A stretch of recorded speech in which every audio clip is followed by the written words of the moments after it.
Friday irregular session where we discuss things from SaaS engineering, as the name suggests. Today we have Swanand. He's a CTO at CoLearn.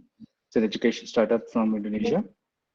He spent the last 15 years of his life shipping software to users for companies of various sizes, stages, and domains.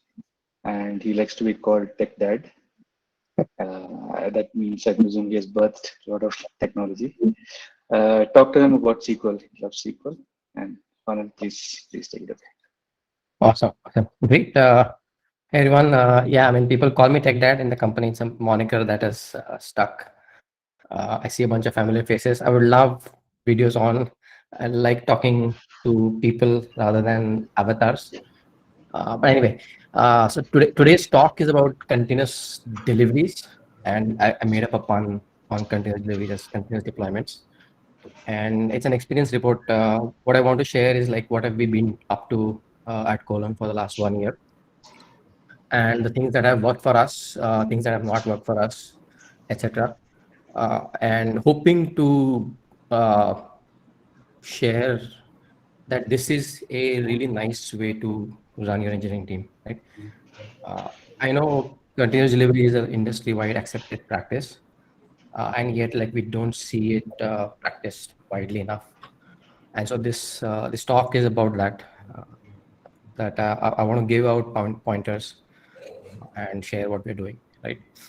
Also, without further ado, let's get started. I'm going to share my screen and let me know if all of that works out.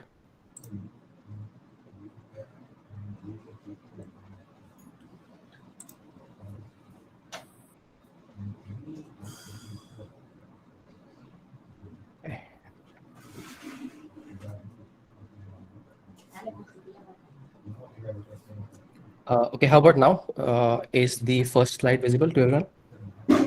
Yes. Perfect. Cool. I think we did the intro. CTO at CoLearn. I run the Bangalore Ruby meetup group. I've ran it for like last 12 years or so. I have a website where I write occasionally, and I run up a Postgres workshop for intermediate developers to reach an advanced level. But this talk is not about me. I want to give a very quick background about the company, which will sort of set the tone for or set the context in which all of this is happening. We are an education platform for the K-12 market.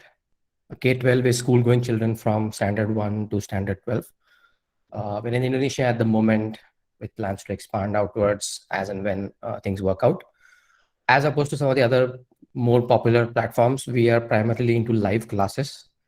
Our firm belief that for children, videos is not the way to go. You need a teaching presence. You need a teacher to inspire them, to teach them, and help them. And we also have a pretty cool AI-powered homework help app. We call it Tanya.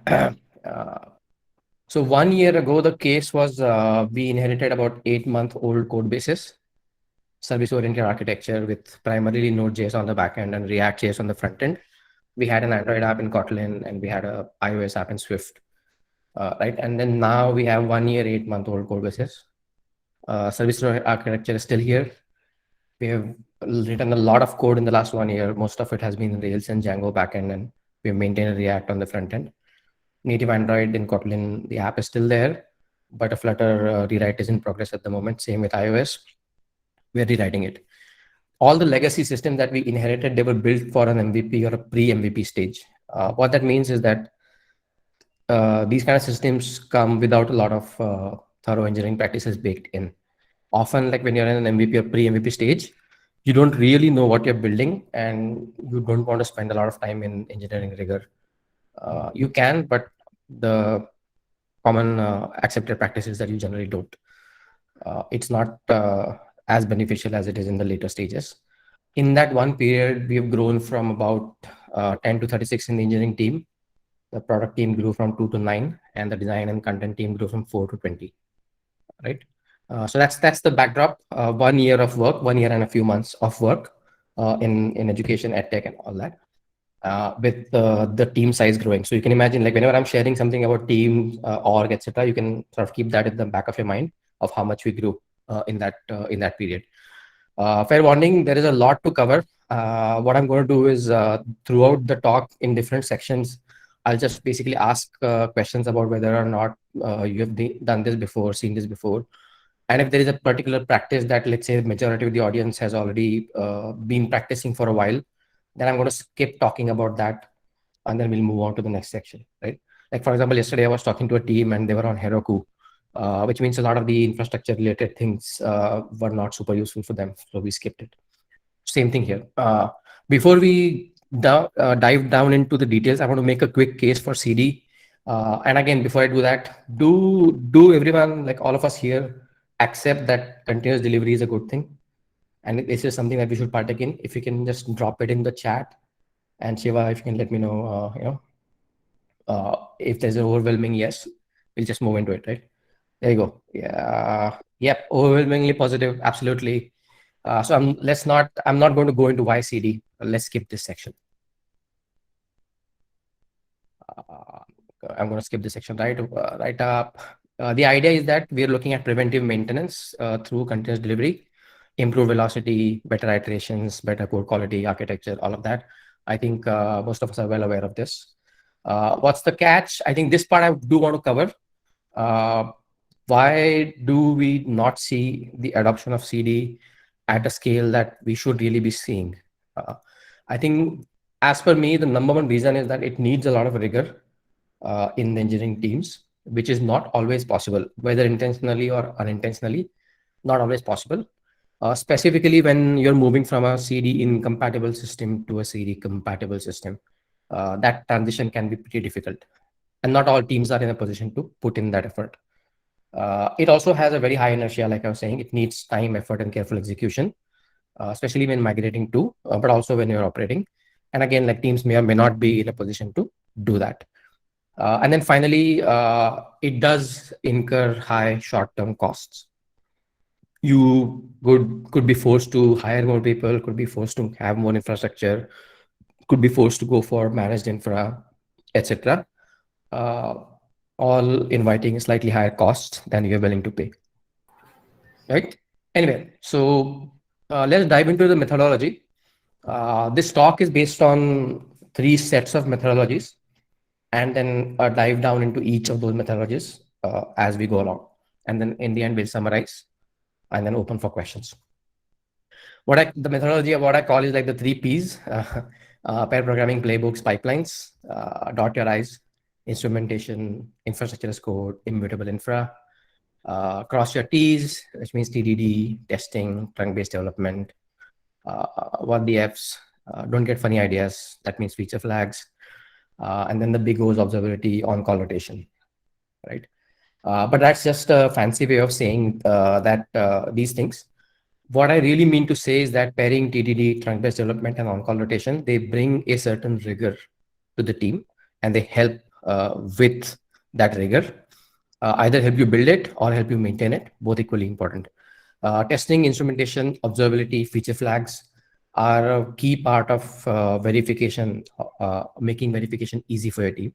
Verification fundamentally focuses on the fact that how do you know what you're doing is actually working, right? Software has a great advantage over other classical engineering disciplines. Like you can't rebuild a bridge. Once you build a bridge and it's out there, it's out there. All other engineering disciplines have to put in a ton of upfront effort into designing and probing and whatnot. Fortunately, most branches of software and most software that is built does not have to suffer from that. And so I'm assuming a lot of us come from that, right? And then finally, you want to reduce operating friction, right? Infrastructure as code, immutable infra, pipelines, playbooks.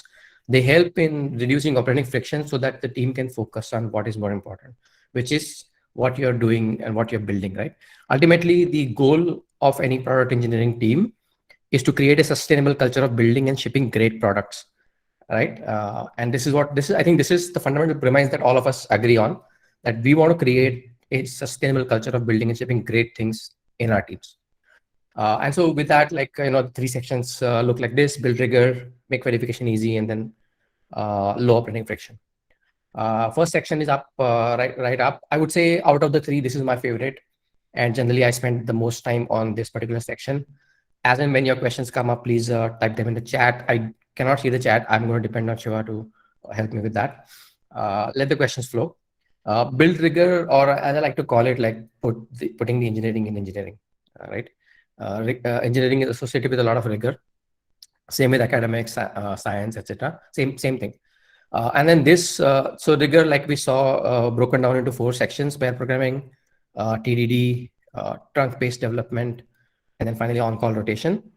These are what we've chosen, and this is what is working for us. Does not necessarily mean that this is the only way to get rigor, right? There are other ways as well. So let's dive into the first one, pair programming. Why did we pick it? It's a fairly discussed topic. And before I go into why we picked it, I want to tell you what are the results of doing pair programming sustainably, sprint after sprint for more than a year. We consistently have high ENPS. I measure every month. We have never fallen below 73 for a team from 10 to 36. And now, if you include product and design, from 15 to 60. We measure every month, never fallen below 73. The maximum has been 87. Industry standard ENPS for venture funded startups below pre-IPO is somewhere between 20 and 30. Right? We are doing really well here. All my colleagues, team members have consistently told me that they're able to form better connections, better work relationships at work, and the pandemic-induced remote anxiety has gone down. One of the biggest challenges in pandemic-induced remote work is that you feel isolated in your home, not really being able to connect to anything, no social angle, etc. Those of us have been doing remote work for a long time. We were set in our ways, in ways that people new to remote work have not been able to, because of the freedom that comes with remote work, which pandemic takes away, right? NPS is for customers, ENPS is for employees. That's the difference. Okay, so that's pandemic-induced remote anxiety has gone down. Our velocity has consistently increased. In fact, pairing velocity caught up with non-pairing velocity. Having fewer streams because of pairing has not affected our overall velocity. And we measure everything that I'm sharing here. I have data. We measure every single thing. This is the Jira velocity chart. We do effort estimations with story point Fibonacci's story points. You can see there's a consistent upward trend. The green part is the velocity, or story points rather. Now, some of you see, I know bunch of your senior folks here. You know very well that story points do not directly equate to velocity, but they are a reasonable representation toward velocity. There's a consistent upward trend, except in December, January, the last 2 bars, where we were hit massively by holidays, COVID, etc. 70% of my team was down over these 2 months. So ignore those two. But other than that, there's a consistent upward trend. Not only that, our onboarding is amazing. Like, we ship code to production in week 1. Often teams ship code to production in day 1. Our DAUs are somewhere around 600K, 200K to about 1 million on our best day.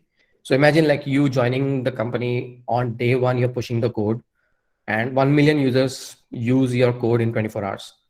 That is the kind of speed at which we roll, and we're able to do that. A large part of that is pair programming. I'm not saying that every single thing can be attributed to pair programming, but these are what we are observing, right? New languages, frameworks, we onboard in a sprint or 2. Half my team was new to Ruby, and within 2 sprints, they are like sending patches to open source libraries and whatnot. And a bunch of my team members here in today's call, feel free to ask them, right? We had done internal transfers with zero friction. Manu is here. Manu transferred from one team to another. There's been zero friction. He was rolling, writing code, shipping things to production within his first week. And we have done multiple transfers like that. We've managed to keep a very low tech debt on all the greenfield projects. Legacy projects obviously are a slightly different story. Code quality has been good. Documentation quality and quantity has gone up consistently. Architecture has been flexible, right? So I want to take a quick pause. If there are any like silent questions that I can quickly take before moving on. There are a few questions in the Q&A. The bottom right, if you click on activities and Q&A. Okay. If there's anything you want to pick from there. Yeah, Shiva, if you can, quickly tell me one or two questions I Sure, can take. Otherwise, sure, okay. sure. Uh, One question that's asked is, does pair programming cause friction between colleagues? does okay. Yeah, it does. Yeah, there's no love without any friction. It does, but it doesn't destroy anything. Like there's always some friction. It's not all roses. There's thorns as well. So, Uh, a couple of folks have asked, how are you quantifying tech debt? Okay, good Awesome. question. What we do is teams identify what is tech debt, and then they create like backlog tickets and stuff in the tech debt, and then we keep track of that. At the moment, that's how we're tracking. Most of the team members have an intuitive idea about what tech debt is on the current project. Okay, there are a lot of questions. Okay, some of these are going to get answered as we move along. So at the moment, I'm choosing to move. Niran's question, for example, is I'm about to answer that. So why did we pick it? You know, a combination of prior experience, established research, first principles thinking, etc. And then, of course, there's plenty of research behind it, like pair programming improves design quality, reduces defects, etc., etc. All of these things. This paper you can read Alistair Coburn and Laurie Williams, February 2000. 21 years ago, there was research that showed pair programming is actually statistically more enjoyable at statistically significant levels. There has been plenty of research after that, right? I don't want to get into this. So how do you do it? How do you do an efficient job of implementing pair programming in your team, especially when some people don't want to do it and some people want to do it, right? So the number one thing is you have used driver navigator. It's working well for us. What that means is that if Shiva and Swanand are pairing, then for an idea to go from Shiva's head to the code, it must go through Swanand's hands, right? And reverse, right? We switch roles. For an idea to go from Swanand's head to code, it must go through Shiva's hands. This is the absolute key to pair programming. If you get this right, everything else will fall in place. But it's not intuitive to understand. Even you can ask some of our team members. Ashish is here. I think Aram is here. It sounds very clear when you actually read it, but when you start implementing it, it's not that straightforward. You learn, right. The idea of hiring good people is that you share a vision with them, and then they implement it. So that's what's happening in the team. Switch roles periodically. Say every hour, a driver becomes navigator, navigator becomes driver. Don't keep in the same role. And here's the important thing: senior junior is immaterial. Does seniors does not mean like if you're senior doesn't mean you're navigator, you're driver. You switch, and both get both roles. Very, very important. Avoid giving line by line instructions. Instead, convey the general idea. Like example, if you're chopping onions together, don't say, "Oh, slice the top off. Now break the onion in half. Now make an incision here," right? Just say you want medium sliced diced onion, or just say you want thin slice, and then let the other person do it. You can show them how it is done. That is where the senior junior mentoring comes in, and that's my second point. Seniors take the additional responsibility of mentoring. It's always implicit. Any workplace, there's an implicit responsibility with all the seniors that mentor the juniors. Pair programming is no different. You have to keep cognizant of the fact that this is happening, and then take advantage of that. In fact, what I've observed is that in remote, actually pair programming works better than in person because of the natural role selection, right? If you are sharing screen, you become the driver, other person becomes the navigator, and vice versa. Same with mobbing. It's very easy to join like your Zoom call, Tuple, Google Meet. Just join the call, and now you're three instead of two, or join fourth person joins and you're four instead of two, and you're mobbing. Works really, really well for documentation. I highly recommend mobbing for documentation. And again, look, the whole idea is that don't take it as a gospel and do it 100% of the time. That is stupidity, right? What you want to do is like have a really good balance between focus time and like individual focus time versus a pair focus time. So everything I said, I goes without saying that I do not want anybody to take it as gospel. My team did not, so you have no reason to take it as gospel. But finding a right balance between both, I think, is the key. Avoid pairing silos. They stall culture propagation, right? You don't want the same pair repeating sprint after sprint after sprint. Very bad idea. Completely destroys the point. Here's the kicker. Often a pair is performing really, really well. They're doing amazing, and you feel like you don't want to switch them, right? You want to let them continue. Don't do that. Switch them anyway. There's a lot of benefit to it. There are some caveats here. Like I think Aram is on the call. He can tell you in this sprint, our live team decided not to switch pairs because everybody is actually engaged in work that is contextually very different from each other. And we thought that for this particular sprint, that context switch was way too much. And so in this particular sprint, we decided not to swap the pairs, but ideally we swap every sprint. Exhaust the senior junior pairs first because of the implicit mentoring, and then go on to the others. When the sprint ends, you swap even if the work is in progress. Right? This is an extremely effective litmus test of how good your pairing and your communication culture is. You can maintain ownership by having one person remain with a user story for long, but the other pair you swap them out. Right? It immediately reflects how good you're doing, or how good or how bad you're doing. Right? All right. The developer experience is crucial with pair programming. This is not a pair programming talk, so I don't want to spend more time here. There's a lot more coming. Let pairs figure out the balance between solo focused work and pairing. Listen to your developers, right? Some famous guy has a book called Listen to Your Developers. Right? I'll repeat that advice. Let the teams figure out how it works for them. Have routine health checks about how people are pairing, how's their experience, etc. Let pairing also feature in your one-on-ones and other discussions. One quick example is that my mobile team resisted pair programming for the longest time. And during a very critical launch back in June, July, they actually observed how good it was, and the number of bugs and everything and quality went up. After that, they've been evangelizing pair programming in the team the maximum, right? And so I managed to convert them from skeptics to evangelists through sheer evidence. And so one last parting thought, have you ever been on a commercial flight that has only one pilot? Unless you're flying a Cessna or something. Even in a Cessna, there are two pilots, right? Always pair, and they both fly. Don't ever assume that only one is flying and the other is not. And again, the pilot does not say to the other pilot, turn this level 15 degrees, press that button, pull that lever. The pilot says, bring the elevation down by 5,000 meters, right? And that is enough because they both have enough shared training and context to understand what that high level direction means. And during training, the pilots can give them specific instruction that to bring the elevation down, do this. And in this particular flight, this lever is pretty tight, so you have to press it hard. So these kind of contextual information can happen during pairing, but nobody gives specific instructions like do this, do that. They give high level instructions.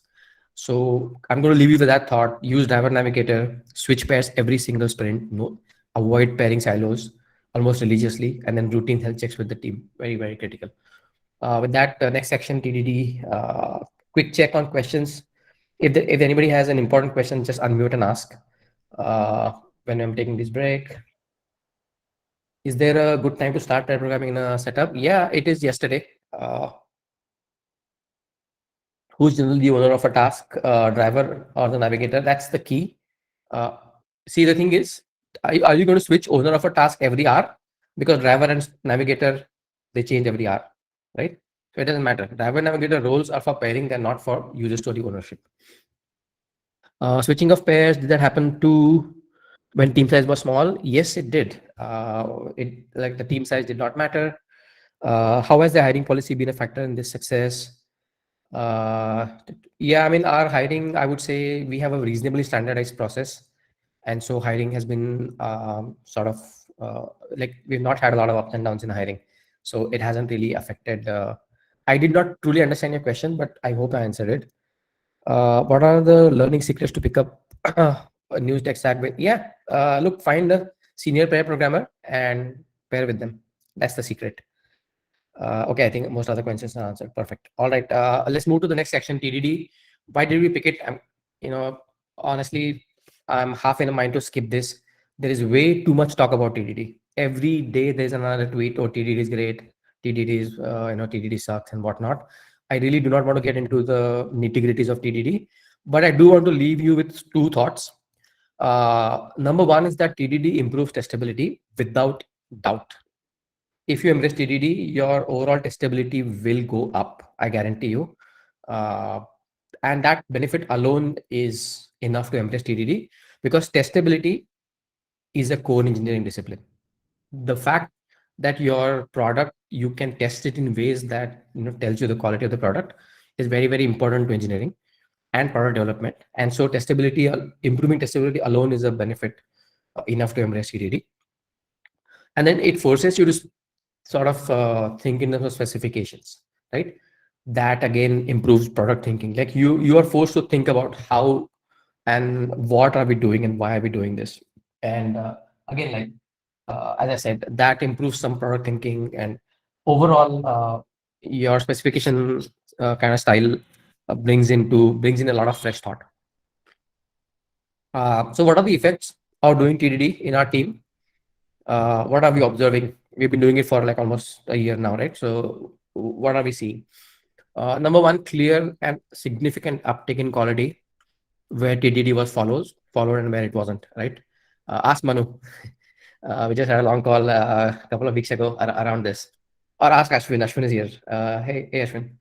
Uh, every single point where we have seen that teams have religiously followed TDD, our quality has gone up, right? Without fail. Legacy or greenfield projects do not matter, right?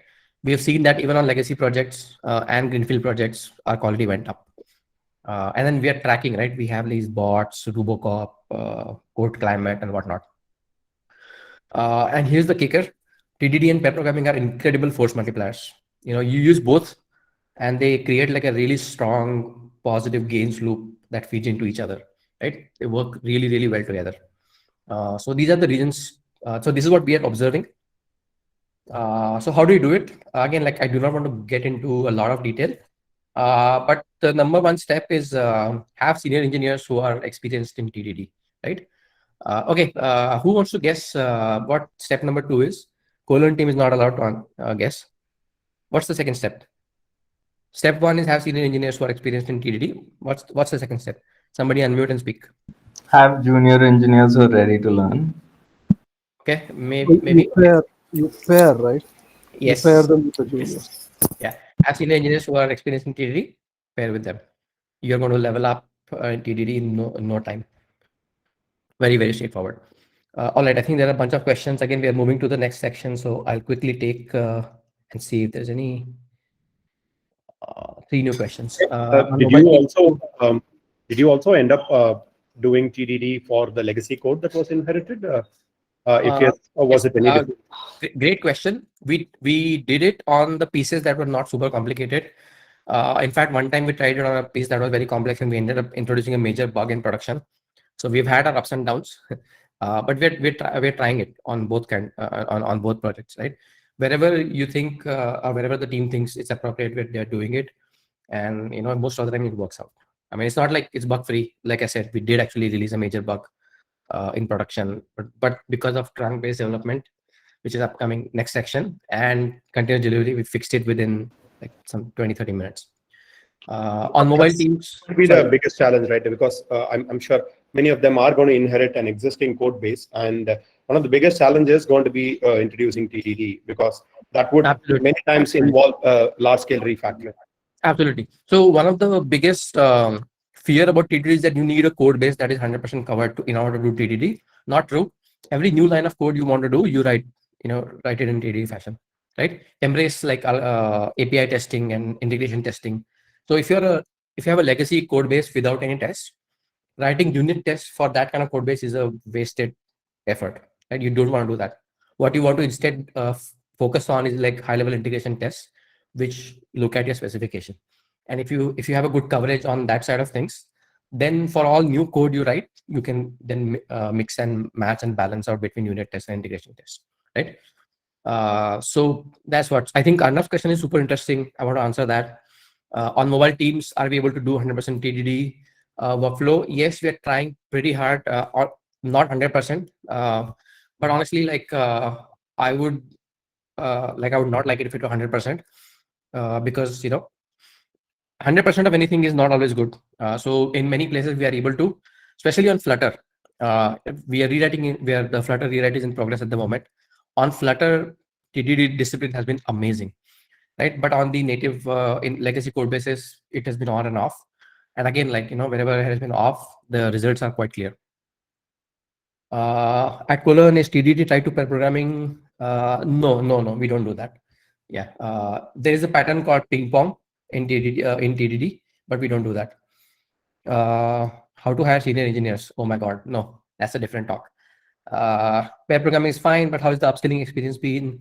Yeah, people, maybe, there are a bunch of us here from CoLearn. Maybe ping some of them, and they can take this.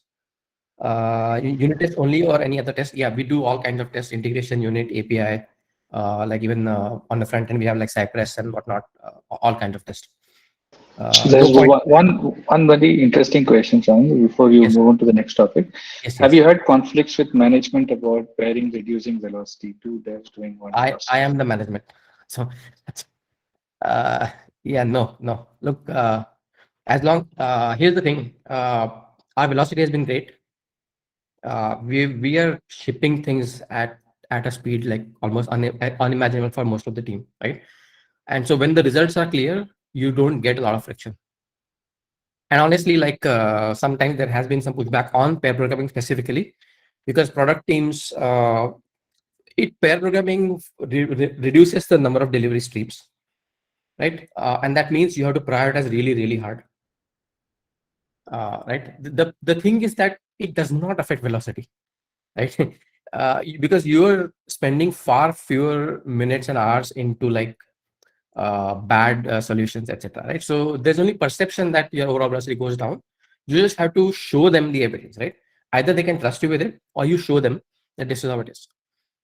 New launching new feature, changing code, etc. These things, like as time progresses, people begin to see, right? And again, like yeah, like Manu makes a pretty good point. Right? There's a difference in quality that is not very easily quantifiable.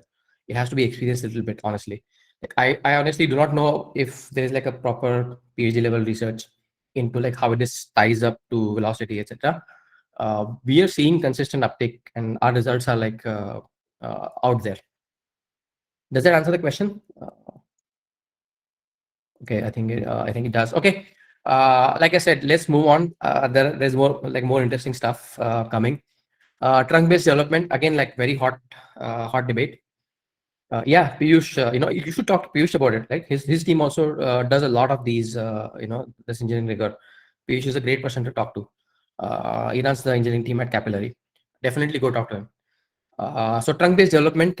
So what we do is technically called scaled trunk-based development, where you create short feature branches that are short-lived, but no like dev stage master, right? Everything is like main, master, whatever you want to call it, and then you commit directly to main.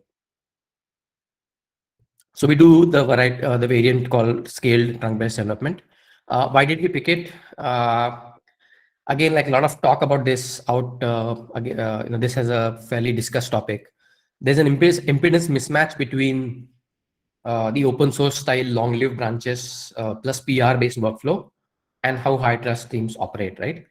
Open source evolved that way because it's a fundamentally low trust environment. Linus Torvalds is committed to Linux core, and he cannot allow random stranger from say Australia to just send in a patch that comes in, right?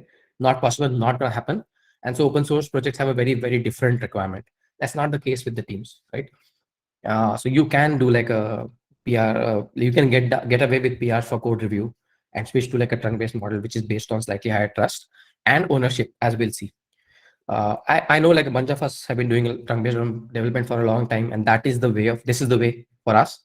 But again, like a lot of things are struggling. I'm seeing the dev stage main pattern way too many times, and that is the reason I've put this part in the talk. Trunk-based development also creates a really nice sense of ownership in the code base. Again, like don't take my word for it. Talk to my team. They're here. You commit something, the build breaks. All hell breaks loose. You let in a bug, you go and fix it immediately, right? As opposed to in dev stage master, oh, the build is broken on dev. I will not let it go to stage, but for now, let me continue working on, you accept a broken build. So that's not the case here, right? So it does actually create a good sense of ownership. And then finally, okay, I think this is an internal joke. I want to move forward. That slide was an internal joke. Ignore it. So the results are in our team are quite evident. Code reviews are faster. Teams are responding really quick to urgent and important bugs. and we're running more iterations. I think Ashwin's team did a major project recently, and before launching full-fledged to 100% user, we did like multiple rounds of iterations, right? And that is possible because we are shipping to prod on day one, right? And this is a question I was about to ask. Like, if you estimate a user story to take, let's say 3 story points equate to like 8 days of effort, and you know that it'll take about 1.5 weeks to ship to production. When do you actually go to production? The right answer is that you go on day one, right? You ship to production on day one behind a feature flag, and then you keep shipping. And then when the time comes, you just flip the feature flag, maybe do like a staged rollout or something. So we are running more iterations. Because of running more iterations, bugs are surfacing faster, problems are surfacing faster, right?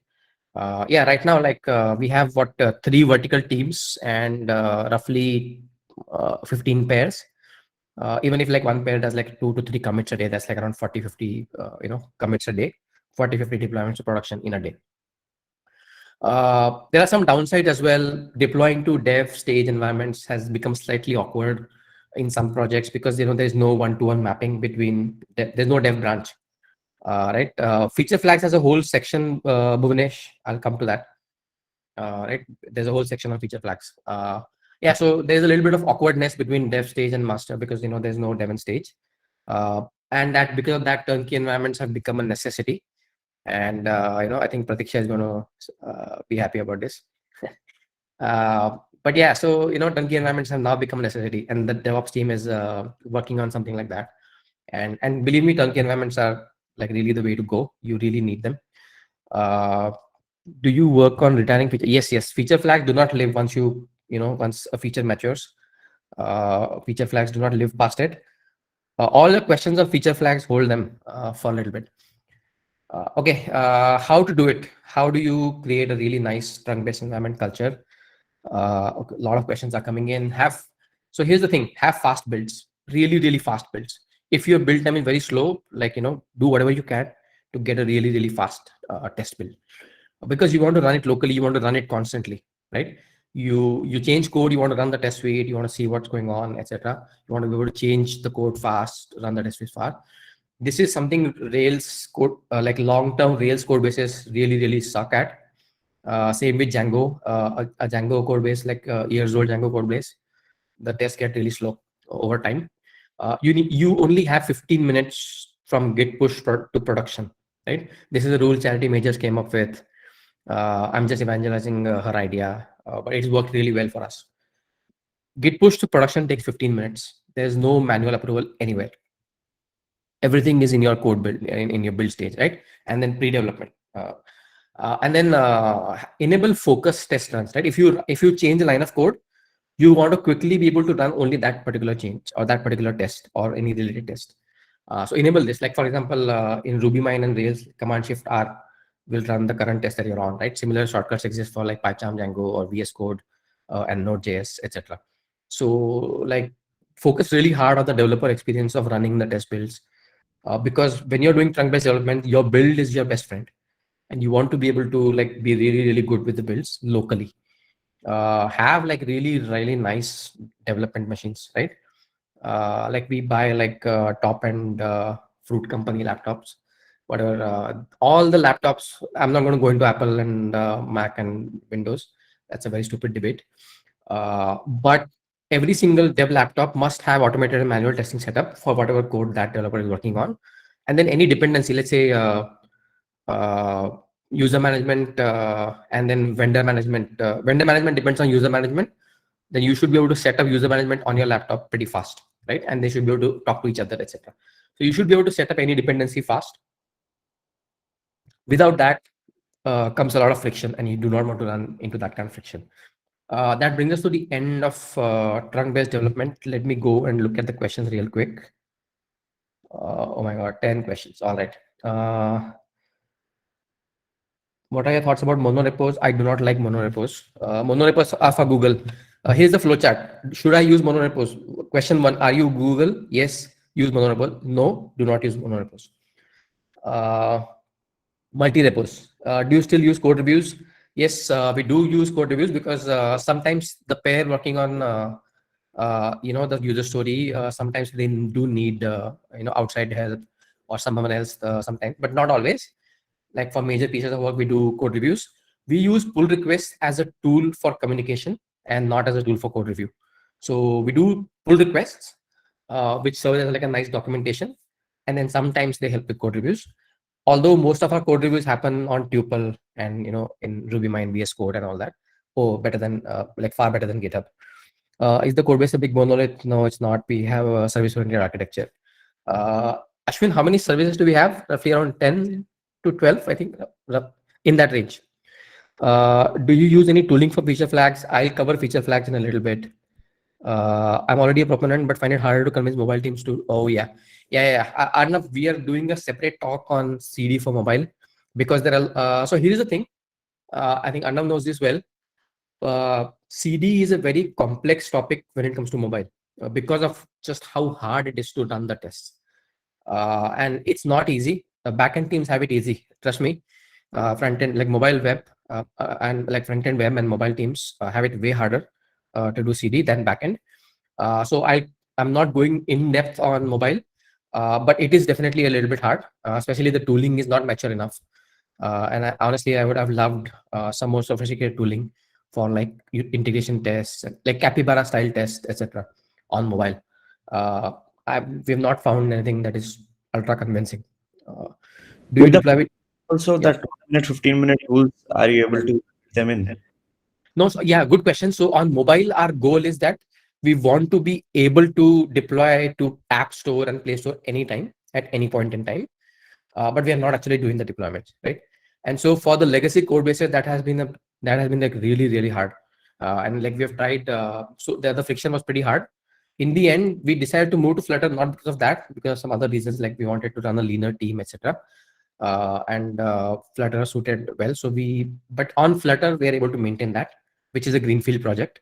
But we have found it pretty hard to, get to 100% CD compatibility on the existing mobile code bases. So I got to give that,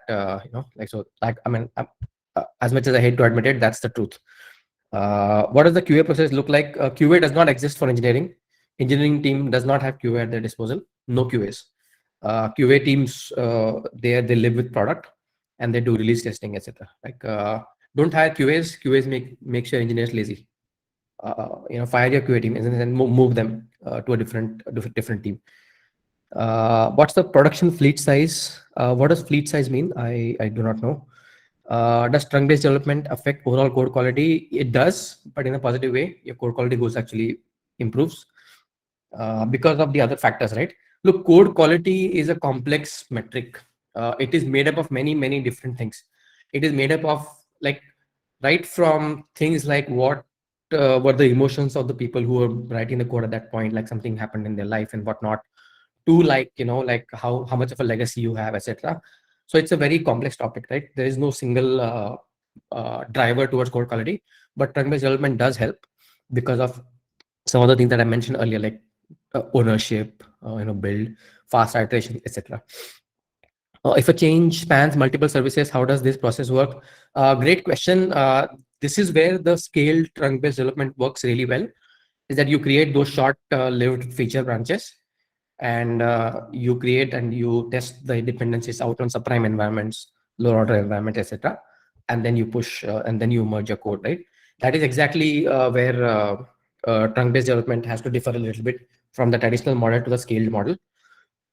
When trunk-based development the model itself was developed, monoliths were the sort of running currency, and people were using it on strongly typed and higher candidate typed languages, etc. So there was a lot of static verification involved. In a service-oriented architecture, you cannot 100% do trunk-based development in the classical sense. I mean, you can, but it's a little harder. Scaled trunk-based development works far better, where you create short-lived branches and then use. And when I say short-lived, it doesn't mean like 10 minutes, 15 minutes, couple of days potentially, or as long as the duration of the user story or something. What you never create is a long-running branch like dev, right? So you do create branches. Srinivas, do you monitor the 15-minute deployment? No, I mean, this is where like deployment tooling comes into picture. AWS code pipeline is in like ultra reliable. you don't need to monitor. And when Ashwin is managing your infra, like, you don't need to look into it. Okay, observations. Okay, bunch of more questions. We'll come to that. We're almost 45 minutes into the talk. I have a lot still more to cover. Wait, what did we do? I think we are into on-call. So on-call rotation, right? Next topic is on-call rotation. Key part of building rigor in our team. So what are the observations after using it for about a year? We still haven't really settled on a process that gives us the feeling, okay, this really works, right? So we don't have our current process is still under very heavy iteration. We're changing it, every sprint, every week, etc. We've not settled on to something like this works, right? I'm admitting that. This is how it is. We've finally settled on functional rotations instead of product rotations. That means we have a backend rotation, we have front-end, mobile, and DevOps rotations. Right, this is work better for us than having product and vertical team rotations. We use playbooks and shared documents, etc., to get over the context shifts. And usually somebody or the other from the vertical team is present, and it sort of works out. PTOs, leaves, weekends, etc., still pose a challenge from time to time. Somebody has guests at home, or somebody has to leave, something comes up, etc., and then they're on call. It's not always possible to plan your life with your on-call rotation. That's the reality of life, and this does pose challenges from time to time. But because we have a fairly high trust team, people are comfortable, just passing on the responsibility and sharing it and swapping, etc. It is a challenge, but we're managing right now because of the team culture and environment. Here's an awesome observation. Team members that have done really, really well during on-call have also done really well in their performance reviews, right? Consistently. Right? Ashwin is here, Aram is here, the engineering managers. Ask them. Consistently, every single person who has done really well on call, they all got excellent and better ratings in their performance reviews, right? Very strong correlation. Is there a causation? I don't know, right? Like I said, it's too complex a topic to say there's causation, but there is definitely a correlation. So how do you do it? How do you create a really nice on-call rotation that does not burn people out and actually serves well? My advice is that you start with an extremely robust triage process, right? First response to the end user should be under 15 minutes. We have a two-phase triage process. We have a user-facing consumer team, and then followed by engineering, the triage commander, we call it. That again serves to quickly respond to any issues. Have a playbook where all the common problems and remedies are listed, right? This is critical to all kinds of on-call, even for traditional on-call systems on-call. This is really, really important. You want a playbook. You want to be able to quickly iterate, figure out, look up, etc. In B2C products, if people are working on B2C product, you would know that there are a few situations that just keep coming back. So, oh, I can't log in. Oh, I did not get the OTP. Oh, I got logged out. Oh, this thing crashed. This screen went white. There are 8 or 10 situations like that just keep coming back and back and back. I've named them FAB, frequently annoying bugs. They just keep coming back like a boomerang. And then this is where playbook and having lookup tables, etc. helps. My other recommendation for on-call is try and use managed services as much as possible. That reduces your operational on-call considerably. This is where the advice deviates quite heavily from, say, the Zero-Da model, where they run open source and self-managed for every single thing. That's one way to operate, honestly. If you can do that, great. You can save a lot of cost. But if you can afford to use managed services as much as possible. Use RDS, AWS RDS, etc. Or use Kinesis instead of Kafka, or whatever, or SQS SNS, or whatever the equivalent, right? This considerably reduces the load on your engineering and backend and DevOps teams. Without that, your backend teams are constant, or at least infra teams are constantly in the firefight mode. And you never want your infra team to run as a support team or in a firefighting mode. You want them to work on harder problems, right? I'll come to some of that later, but that's the thought. And lastly, this is very well documented in the SRE book, in the designing data intensive applications book, and multiple places. all alert must be actionable, and you have to be extremely ruthless with this. If you get an alert and if it's not actionable, drop it, drop it, drop it. We are not doing so great here, but at least we are ruthless. But we are still working on setting up all the alerts and dashboards really well, that every single thing is actionable. But we've done like a fairly good job so far, and we'll keep focusing on this, right? So that is the end of build rigor section. Overall, it involves pair programming, TDD, trunk-based development, and on-call rotation. And again, experience report. I'm going to quickly dive into the questions. We have 4 new questions. Okay, great. How does multi-time zone support work for on-call? Yes. Oh, yeah. I think I missed that point somewhere. We're trying to do a follow the sun model for on-call, which means no VRs, no getting up at odd hours, no staying back late for on-call. As much as possible, we are trying to do that. Multi-time zone is better for on-call, right? What does done really well during on-call mean? Okay, great question. Do you mind if we come back to this later? What it means is that they were responsive. They did they created Jira tickets, they created documentation, they debugged or dove hard into what was the problem, etc., etc. Right? Those are the triage commander or on-call duties. That's what it means. That they did well. And then again, maybe Ashwin, Aram, if you can do that, answer that in the chat, that will be great. How do you handle atomic updates in trunk-based development? Consider we upgraded to 3 SDKs. Yeah, okay. Pretty good question. This is honestly, dependency management is a pretty hard problem, and trunk-based development makes it harder.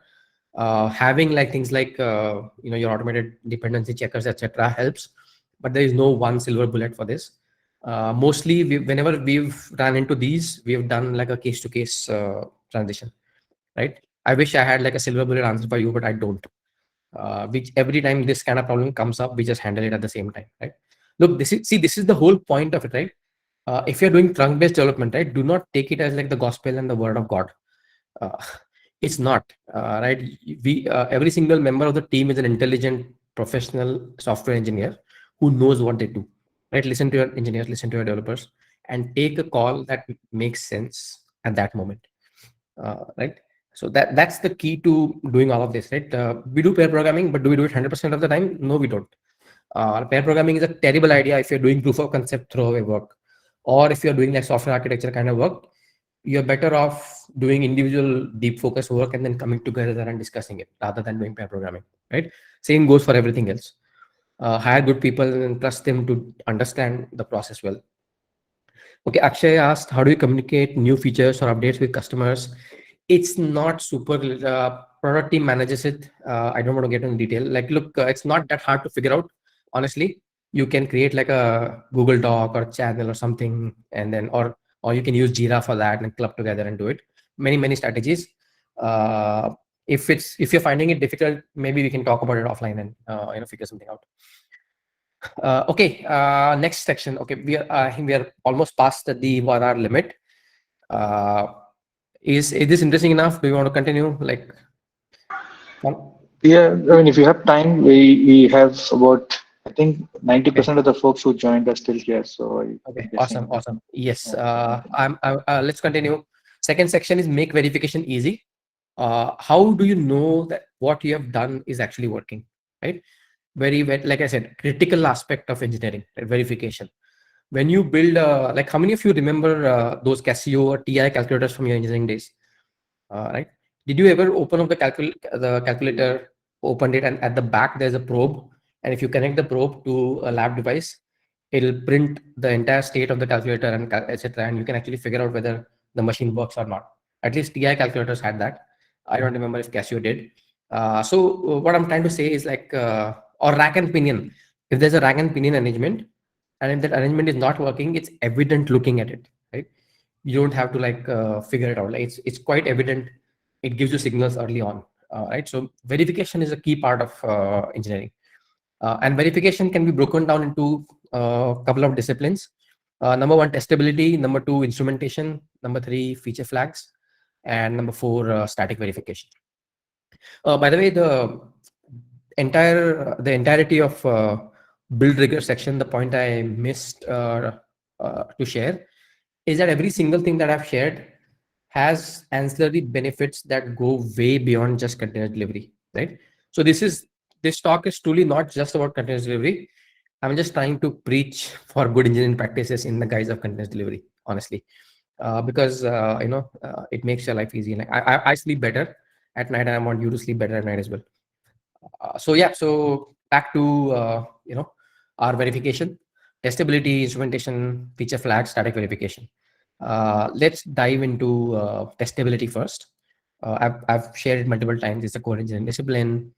Do you guys remember there's a famous joke about like a very old engineer called to fix a ship, and he goes and looks at the ship, hits at different points, and then comes and hits a hammer at a point, and then the ship starts working. Right? Awesome joke, right? And when the management is disgruntled, like he sends a bill like $10,000, and the management is like pissed, like, what did he do for $10,000? His answer, please send us an itemized bill. So there's the bill he sends. Hit the hammer $1, and then knowing where to hit the hammer, 9,999. He knew because there was like he probed various parts, right? So the probe is the key part or key lesson here.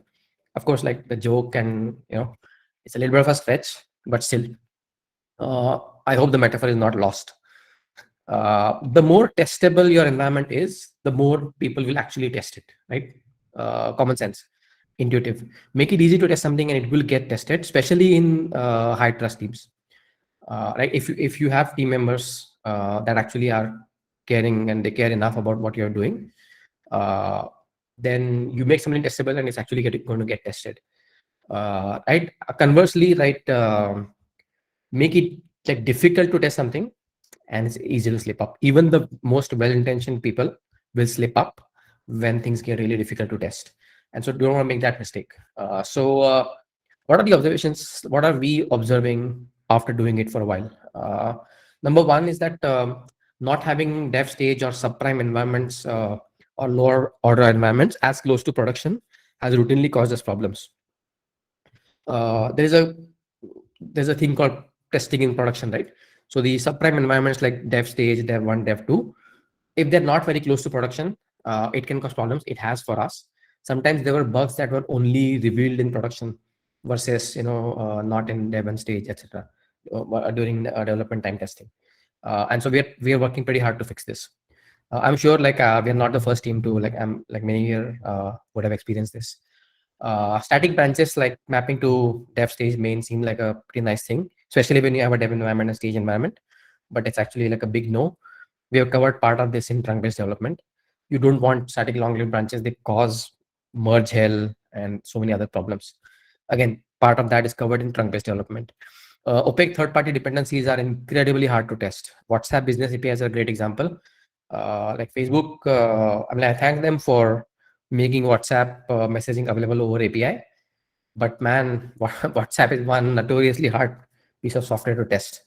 And then there are other opaque dependencies like that. They routinely cause problems in testability. Again, service-oriented architecture and then inter-service dependencies. That means your complexity is increasing at a polynomial rate, right? Every time you add a system, at minimum, you're looking at a factorial, which is n square, like minimum that, but sometimes more, because you do like multiple back and forth, etc. Right? Cloud native systems are a giant pain to test. Right? SQS, like you can't really meaningfully test SQS. You can only meaningfully test how SQS works, and then that can also be painful. But they do offer really amazing instrumentation, right? And then that's your savior. Like you can add logs and metrics, etc. UI is obviously tough. Mobile teams understand this very well. Front-end teams understand this very well. UIs are incredibly hard to test, non-trivially hard, and that's why like metrics, analytics, traces, errors, etc. They need to go from day one into UIs, right? You can't build them or put them after the fact. Some of these things you have to think before. So how do you go about it? How do you create a nice testability culture or testability? How do you make your systems more testable? There are two main themes. One is development time testing. Second is testing in production. Okay, I'm going to move really fast now, and I'll take all the questions at the end. Number one, for development time, use TDD, and I shared earlier. Add linters, code coverage, all kinds of analysis tools in your test build. If somebody breaks a linter, make the build fail. right? And then if the build fails, nothing gets deployed. Postman and equivalent API tools are amazing, phenomenal job. Postman does a good job of documenting, testing, like collecting information together, all of that really well. Use Postman or whatever the equivalent, like, there are a bunch of other tools. Use them, they're really, really well, especially when you have teams like backend, frontend, mobile, etc. Powerful type systems. This is something we are exploring. Like TypeScript is a great example. I'm a pretty big Haskell fanboy, but you heard it here first. TypeScript will be a better language than Haskell in another 7 to 10 years because of the sheer amount of adoption TypeScript is getting. Haskell, is not used in production because nobody uses Haskell, as they say. But jokes apart, powerful type systems are a great way to ensure testability and overall correctness of your code. This is something we're exploring on the backend. We're mostly Ruby. We want to run some experiments here. We might, do like some OCaml or Haskell, Kotlin in the backend too. Runtime, make good use of lower order environments. Like I said, your dev stage environments have to be really, really on par with production. And then Heroku Vercel style review apps are very, very powerful. They enable testability in a way that you can't think upfront. Dive down really hard into important bugs. Often, like, we do like a root cause analysis where we see like, hey, how this happened, etc. But other than that, also look into how something could have been tested earlier, right? Slight difference, but still figure out the testability of a bug that slipped your process, because bugs are going to happen, right? Software without bug is P is equal to NP proved, and that's not going to happen. So you want to dive really hard into why something slipped past your process, a fairly rigorous process, if I may. So that's that. Add traces, especially to lower order environments, like dtrace, strace, etc. Do not enable dtrace on production. Pro tip: been there, done that. Bad idea. Try and build like idempotent units of work. Not very easy, but like, for example, if you have worker based architecture, then try and build everything as idempotent units. Not always possible, which is why the next point is that pay special attention to non-idempotent units of work. Are you sending out an email? Non-idempotent. Are you sending out an OTP? Non-idempotent. Changing state? Potentially non-idempotent. Pay special attention to these and then test them hard. Have alerts, etc. in place to see, like, you're not sending too many emails, you're not sending too many OTPs, etc. Eliminate string logging. There is no such thing as a log. Understand this very well. No such thing as a log. Everything is structured logging. Every log is an event with key value, pairs, and context, right? Like if you're doing system.out.println or rails.logger, you forget about it. That is the wrong way of logging. When you're debugging, sure, I'm here, I'm here now. Those things are great. But what you instead want is structured logging with key value pairs. Datadog has really nice documentation on this. All right. Thanks, Naufal. Okay, second, in both environments, test for contention. Contention means what must happen sequentially and does it happen sequentially, right? You must do actions A, B, C, or think A, B, C must happen sequentially. So does it actually happen sequentially? Add pointers and alerts for that. And also test for coherence. It means what information should, they say, two systems convey to each other, right? And then do they actually do that? Datadog. I think somebody asked what documentation. That was Datadog. DATADOG. Datadog. They are the competitor to New Relic. On this, so this is the only recommended reading I have in the entire talk. Neil Gantha's work on universal scalability law, and then his work on quantifying scalability and performance. Phenomenal reading on this particular topic. And then Michael Reigart's release, it slightly more popular, but again, like an incredible read. Definitely read these two. Very, very useful. All right, quick dive into questions, and then again we'll now last few things remaining.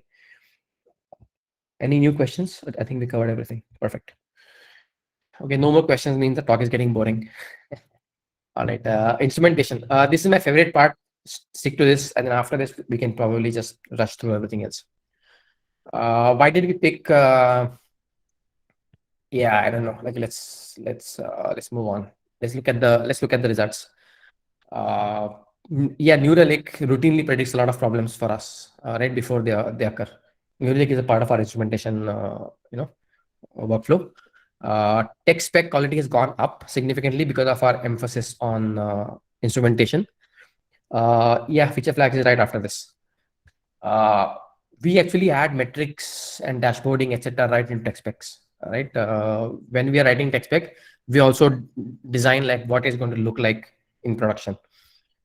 We've had our fair share of goof ups. We shipped a major feature which for a while nobody used in production, etc. We're not very watchful and not so goof ups do happen despite everything. But the idea is that you want to be able to respond to them fast. Like New Relic, just an example. This is on the right hand side. You see that that's one of our templates. We're adding like measurements, instrumentation, and dashboard right into the tech spec template. Other than security, privacy risk, etc. So these are the things that have happened over time. Number of bugs have gone down. I have graph. I'm going to show it to you in the next slide. Bug triage process is really fast because of instrumentation. They were able to find things faster. And again, like tech debt has been low. We're able to clean it up and measure regularly. This is a normalized trend for our for team size, bug reports, and monthly active users. Monthly active users, if you look at the yellow and blue lines, those are trending slightly higher upwards towards the end, which means that team size and MAUs are consistently rising. But the red line, bug reports and bugs, have sort of consistently flatlined right at the bottom. That one spike in the middle was when we actually tracked all the past bugs. We started tracking and we tracked all the past bugs. So we had like a sudden spike of bug reports coming in for that month. But after that, it's been sort of flatlined, right? Of course, like this is not 100% objective. There is some subjectivity to it, but it maps to what our users are experiencing. It maps to like what business is seeing. Okay, yeah, number of bugs gone down, bug triage is fast, etc. I covered this. So how do you do it? This is the key. If you're taking notes, the next two slides are the most important, I would say, for this section. Have 3 levels of instrumentation, right? Infra level, infra and systems level, your hardware and whatever you're using, code and application level, and then finally product and business level, right? You want your instrumentation at all 3 levels. Infra systems, etc., give you like RDS, SQS, your Fargate, your code, etc. Code is your logic and application level, and finally product and business. All 3 levels of instrumentation you want to have. Mixed panel is not the end of product and business level instrumentation. It's not enough. You want to add more than what mixed panel gives you. Or at least you want to go beyond what mixed panel events say product and analytics teams wants. In your instrumentation, have at least 2 types of thresholds. Number 1 is too high and too low. Something that should be somewhere in this range, but it's too low, and something that should be in some X range, but it's too high. Right? So you want 2 kinds of alerts. And secondly, too long and too short. Something should be taking this much time, but it's not. It's running too fast, finishing too early, and the other way, right? Taking too long to finish, too slow or too fast. Envision your production dashboards before writing a single line of code. Before you start writing code, you first draw what the production dashboard looks like, right? We are running a trial on this with the GQM technique. Some of the team members who did that are on the call today. We are trying to create like, okay, what are the goals, questions, and metrics? That's the GQM technique. We're running a trial with that. What you want to envision how your code and product is going to work in production, and then have dashboards built before you write a single line of code. This goes back to how classic engineering disciplines do it. Answer this gold medal question is that how do you know what you've built is actually working, right? New Relic, CloudWatch, Datadog, etc. They are your friends. Use them. Keep all your logs, metrics, APMs, etc. in one place. And log, metrics, and APM is not the end of observability, right? That is the key. The key is understanding those 3 levels of instrumentation and observability that I mentioned. Okay, that's the end of this section. Next is feature flag. A lot of people are asking about it. Let me quickly look at the questions. One new question: do you have error budgets and SLOs? Yeah, good question. We do, but I don't want. But most of them are soft limits. and SLOs are generally at the business level. I don't want, so it's a separate topic. I want to let the last line folks talk about SLOs and error budgets. So maybe Piyush can do a talk on that, right? Not today. Sorry about that. Why do you want to do feature flags? They are a key part of trunk-based development. They work very well with product experimentation. Right? Fundamentally, feature flags and experimentation tie well together. Some observations we deploy to production on day one when the user story is defined and somebody picks up work. The first thing they do is deploy to production, right?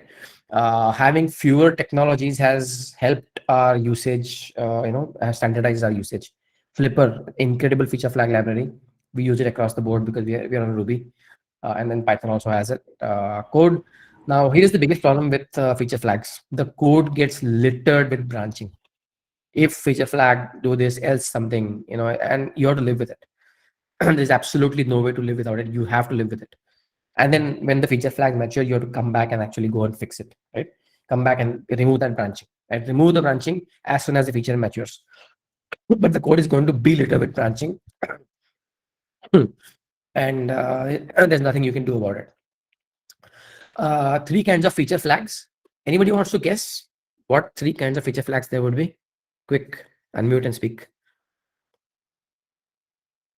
No, nobody's brave enough. We've got operational flags, experimentation, and I think Martin Fowler is one more. Cool. Hey, let me give you a hint. First kind of feature flags is infra and systems level. So what are the second and third types? Application and business. Code and application level, and finally product and business level, right? Even your feature flags are going to be divided into different types. Code level feature flags are going to be more frequent, more prevalent because you're doing trunk-based development. Product and business level are like A/B tests, experimentation, phased rollout, etc., etc. And then you will have infra system level, like maybe on some systems you want to switch to different kinds of GPUs. On some you want to use Tensor, on some you want to use something else, etc. Maybe on some systems you want to do Aurora versus RDS, etc. And even feature flags help there. So you would have infra and systems level, then you have a code level, and then again product and business level. This theme is common. Not all feature flags live forever. Kill the code branches as soon as the feature matures. You do not want your code littered more than necessary. Database changes, when you're running the feature flags, your database changes have to be 100% forward and backward compatible. You cannot rename a column ever. You cannot drop a column ever, right? I mean, when I say ever, it means during the duration of the maturity of that change. Forward and backward compatibility, both you have to look into, right? There will be branches forward, ahead, back in different phases of life, and your database is going to be, maybe you'll have the same database operating across all those branches, and you don't want to run into data integrity issues. Prefer SDKs, libraries, and code sharing over a centralized service for feature flags. Let's say you have 10 services, everybody uses feature flags. You will be tempted to think, oh, let me write a standard service, a centralized service. Bad idea. Use code sharing over a runtime service any day. Here is the golden rule of dependencies. You want to prefer development time dependencies over runtime dependencies, almost always, right? As a thumb rule. Like I'll give you an example. Let's say you have 2 services, both talk to WhatsApp business APIs, right? Let's say one sends out notifications and the other sends out, say, messages, a smart bot. And now you want to write a third service that sends out a WhatsApp PDF report. If your first thought is, let me create a WhatsApp service, sorry, you are wrong. Read up on universal scalability law. What you want to do is instead create standardized libraries and provide SDKs to all so that they can use, like, do code sharing instead of having a runtime sharing. All right. Debatable, but like I said, go read up on universal scalability law. Lots of hints there. All right, last part, static verification. We use linters, source code analysis, etc. Metrics, do that a lot. I'm currently exploring and looking into TLA Plus for some of the work. Just like a very early stage research going on this topic. Might do it for a couple of small simple systems. And then formal verification, I really want to do. There are some systems in our code base that are really suitable for formal verification. But honestly, like the amount of complications, I mean, it's not easy to get formal verification going. So that has stopped us from doing it so far. So I really want to do it. It's on the radar, but I've not been able to do it so far. Both TLA plus and formal verification is something that I want to actually do. Do you store feature flags in database or environment variables? We do a mix of both. Depending on the maturity or which level they are in, they exist in both places. Right.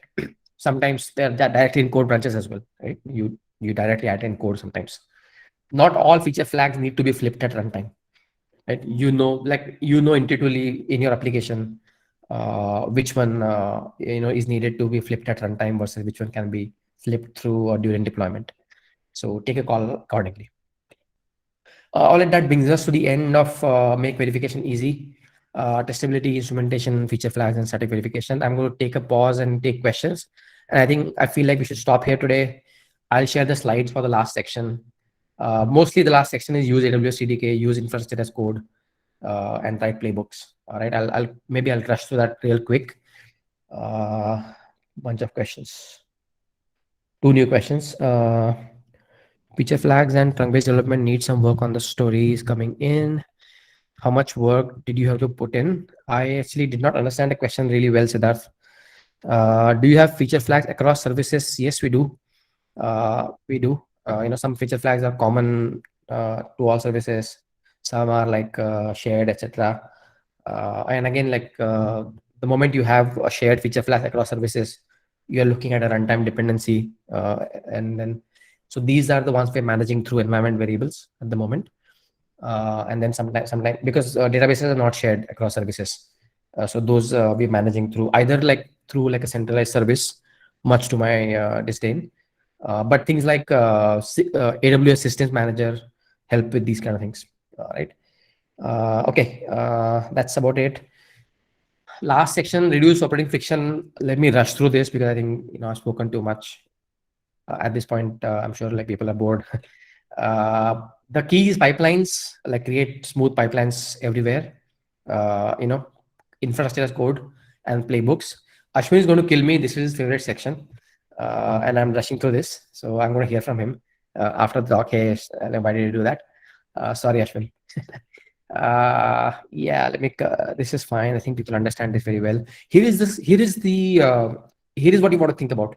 Make reliable deployments a foregone conclusion, right? And that means everywhere, not just production, whatever inter-service dependency. Do that. Basically, you want to make reliable deployments a foregone conclusion across the board, right?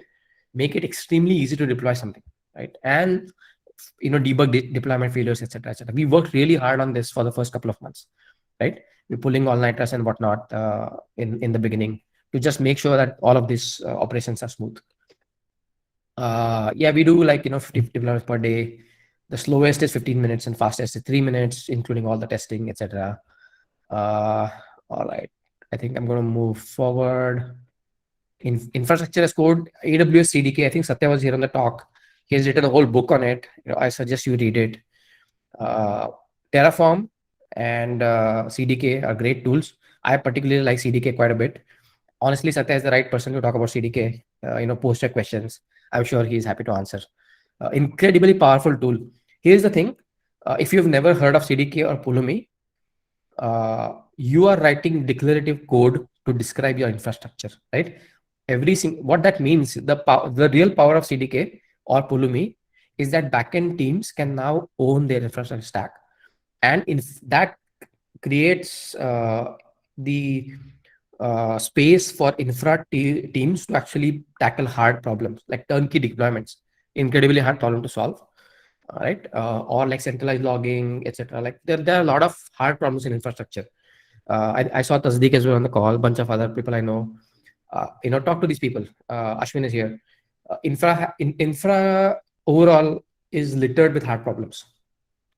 So what you want to do is you want to let your infra team tackle and work on those hard problems, and you want to shift the management of infra or development of infra upwards in your backend engineering teams, and that is exactly what CDK and Terraform arguably and Pulumi, etc. allow. Personally, I don't like Terraform so much. I like CDK because I like Python.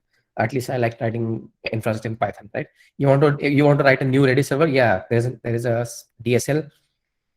You write it, you deploy, and boom, 15 minutes later, you have a server up.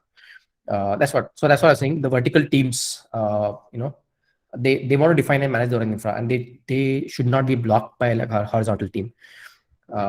It also reduces operational on-call burden. This is actually a quite deeper point. Honestly, I wish I had more time to expand on this. But having first-class infrastructure as code significantly reduces on-call burden because your changes and deployment processes are well managed, and your infrastructure is declared or written in a declarative manner. It reduces your on-call burden. I leave it to you as a homework to figure out how. And again, this point I made it multiple times. You want your DevOps team to work on hard problems, security challenges, etc. Right? We picked AWS CDK, fantastic tool, and the CDK Python makes it like a very low barrier for engineering tool or engineering teams. Quickly show you what is happening. New Rails project from scratch, they grow from 0 to production in 2 hours. If we decide to write a new service, a new domain service, within 2 hours, it's running in production, right? Hello world. And this includes like a load balancer, DNS, HTTPS, your less encrypt and whatnot, your secrets, your Docker cluster, your Redis, your Sidekick workers, or your Celery workers, RDS, all of that. Out of these 2 hours, actually 45 minutes is just RDS. It takes that much time to bring up like a reasonably sized RDS server. So 1 hour, 15 minutes technically, right? Fast turnaround, like adding new AWS Lambda is like 15 minutes. You do get push and you're in production. 30 minutes when slightly more complex pieces like SQS, SNS, Kinesis, Pyros, etc. are involved. New Redis server, like piece of cake. Add your code, git commit, 15 minutes later, you are in production. Right? Don't have to think so much. That's the power of declarative infra, and in particular, Pulumi and CDK. Of course, all of these advantages are with Terraform as well. But the thing is that CDK goes that extra mile over Terraform because you are using Python and TypeScript, Python or TypeScript. Our DevOps teams are spending like less than 1% of their time on call and other issues, right? A great testament to like how well this is going. All right, cool. I think so. The only 2 tips that I want to give you is that you have to have a relentless focus on developer productivity, because honestly, your development or engineering salaries are going to be way higher than your infra costs up to a certain limit, right? Like for a long life cycle, this is true. At some point, it stops becoming true, and then at that point, you have to take hard calls. But that's a nice problem to have, and mostly teams are in a far better position by the time they run into this problem. So you're not going to run into this problem very early in your life cycle. So focus really hard on developer productivity. Right? Infra is cheap. Developer productivity is not cheap, right? And you don't want your people burning out, and you don't want your people getting bored, right? Doing useless stuff. In pure monetary terms, like I said, it's a bit cheaper. And the thing is that we routinely and constantly strive to save costs because the developers have the headspace to think about meatier problems, right? We have saved costs in different ways, like by build versus buy decision, etc. Their headspace is cleared up thinking about other things than just infrastructure. So like we did this. There are similar combinations like AWS CDK and other teams. Last but not the least, like infra team is an engineering team. They're not a support team, right? Do not make the mistake of treating them or setting them up as a support team. They are not. They are an engineering team, and let them work on the harder problems, right? You'll be amazed just how much gets done when your infra team is like, working on something that is not just supporting the backend teams or other teams. Actively help them avoid becoming Jira card pushers. I'm not saying we do like an amazing job of this. Honestly, like we're also struggling with this in some parts. But I would say like at least we have an upward trend, and then a lot of teams work collaboratively on common problems. Yeah, Manu is right. He's the one actually who's championing local stack in our team. Local stack helps you set up like AWS infra locally using CDK and local stack, and so that happens all the time. All right, last section, playbooks. Have playbooks for nearly everything. Product engineering, yeah, there's a playbook. I wrote it. Ashwin and I drafted it, and then we had whole team come and comment on it. Mobile development, there's a playbook. Onboarding document, there's a playbook. Data engineering, there's a playbook. Infra, there's a playbook. Right? Git usage, there is a playbook. It's work in progress at the moment. Feature flags, there is a playbook, right? Draft, basically what I'm trying to say is codify your ethos as a team into a document or into some kind of document that can be shared and that can be collaboratively edited, right? You want to codify all your ethos. There is a phenomenal amount of power hidden in shared documentation, especially when it comes to processes and ethos, and you don't want to really ignore it. It doesn't seem like a really it seems like a nice to have over something mandatory, but when you start doing it in production and routinely, the effects are quite clear. All right, I think that's the end. I want to quickly summarize. Continuous deployments are good for you. Honestly, if you're not on continuous deployments or continuous delivery, you are playing in hard mode. I guarantee you, doing one release in 2 weeks, pushing everything together and releasing it, that is the hard mode. You don't want to do that. Uh, you know, the other way is easier. At minimum, at least think about preventive maintenance, right? Build rigor, pair programming, TDD, etc. I think I covered it by now. Remember the goal. We want to create a sustainable culture of building and shipping great products. This thought is at the heart of everything that I'm sharing. Yeah, mobile we do like every 2 weeks. All right, that's it. Thank you for listening to me, and thanks for all the questions. If there are more, then I can quickly tackle. If you're bored by now, feel free to hang up. How do you test infra code? Unfortunately, we don't at the moment, and I'm going to let Ashwin talk about this a little bit. It's actually, and again, Satya and Ashwin are both here. Maybe they can tackle this question. It's a little hard, honestly, to test infra code. I'm going to admit it. How do you convince leadership to prioritize ingest? Well, I am the leadership. I don't have to convince myself. And fortunately, other leadership trusts me with that. The thing is that you have to buy in. You have to create a buy-in by consistently showing results, right? You show results and people are amenable, right? When things go, here's the problem with engineering. When things are running really smooth, nobody looks at engineering. It's when shit hits the fan, it's like engineering, oh, everything is on engineering, right? Rubber meets the road thing. And so you want to consistently show results. If not in your product or business growth, maybe in terms of hiring and other things, right? So show progress and get buy-in. That's the only way. You can't force people into doing things your way, right? You have to convince. Do you do GitOps? I don't know what GitOps means. Okay. I think there are a bunch of questions in chat. Anything in the chat, Shiva, that maybe I should address? No, I think most of them have been addressed. I didn't see anything. So there's a mobile app features here. I think these are all been handled already. Awesome. Well, thank you so much, everyone. Like I said, a bunch of senior folks are here. Ashwin is here, Satya is here, Bhumil. They've been around for a long time. Feel free to answer questions like Satya, Bhumil, Ashwin. I don't want to be the only speaker on this. It's fine. Yeah. By popular demand, Swanand, everybody's asking you to share slides. So I'm going to put you in a spot. Yeah, I will definitely share the slides. I think I'll share them with Shiva, and he'll distribute using the same form or email. And then I have a couple of other I'm giving it into 2-3 other places. Once I've done that, then I'll share it publicly as well on Twitter. Cool. Thank you so much. I hope at least I've piqued enough curiosity, given enough tips, and given enough to look forward to. Come tell me, like, what did you do in your team after this talk? Thank you so much. Awesome. Thank you. Thanks, Swanand. Thanks, everyone. A lot of you stayed back for a good 30 minutes extra. So wonderful. Thanks so much, Swanand. Yeah. I need a cup of tea now. Bye. Bye, everyone.